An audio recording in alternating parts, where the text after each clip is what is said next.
First మీరు ఎప్పుడైనా కూడా ఈ స్మెల్, ఈ సౌండ్స్ ఇవి రాకుండా ఉండడానికి ఫస్ట్ మీరు కరెక్ట్ చేసుకోవాల్సింది మీరు రెగ్యులర్లీ మోషన్కి వెళ్తున్నారా లేదా, ఇది ఒకటి.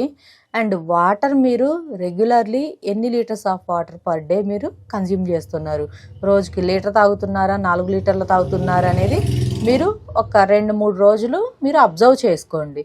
లేదు అంటే మేము కరెక్ట్గా ఈ రోజు నుంచి మేము స్ట్రిక్ట్గా ఉంటాము ఫుడ్ అనుకునే వాళ్ళు మీరు ఏం చేయొద్దు, 4 వాటర్ బాటిల్స్ తీసుకోండి, 4 లీటర్లు అంటే ఒక్కొక్కటి ఈచ్ 1 లీటర్ ఉండేటట్టు. సో చక్కగా మీరు ఆఫీస్కి వెళ్ళేటప్పుడు ఒక 2 లీటర్స్ పెట్టుకోండి, ఎర్లీ మార్నింగ్ లేవగానే ఒక 1 లీటర్ తాగండి. అండ్ మీరు ఆఫీస్ నుంచి ఇంటికి వచ్చేసరికి మ్యాక్సిమం 6 to 7 ఇలా అవుతుంది కదా, అంటే ఒక్కొక్కళ్ళ టైం షిఫ్ట్ని బట్టి ఒక్కొక్క టైం అనేది ఉంటుందండి. బట్ నేను నార్మల్గా చెప్తున్నాను, మీరు ఈవినింగ్ 6 or 7కి వచ్చిన తర్వాత నైట్ పడుకుని పోయే లోపల ఒక 1 లీటర్ తాగండి. ఇలాగా 4 లీటర్స్ మినిమం రెగ్యులర్లీ తీసుకోవడానికి ట్రై చేయండి. అండ్ ఇదొకటి. అండ్ మీరు తీసుకునే ఫుడ్లో ఫైబర్ ఉందా లేదా అనేది కరెక్ట్ చేసుకోండి.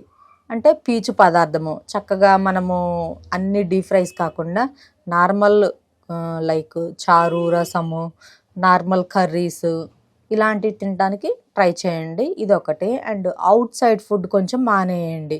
ఎక్కువగా ఆయిల్లో ఫ్రై చేసిన బజ్జీలు, బోండాలని, లేదు అంటే ప్యాకెట్లో మనకి కెమికల్ వేసి ప్రాసెస్ చేసిన కొన్ని ఉంటాయి, లైక్ ఆలూతో చేసిన చిప్స్ అని, ఫ్రెంచ్ ఫ్రైస్ అని, రకరకాలనేవి మనకి బయట మార్కెట్లో ఇప్పుడు ప్యాకెట్స్లో అవైలబుల్ అవుతుంది. సో అవి తినటం మానేయండి.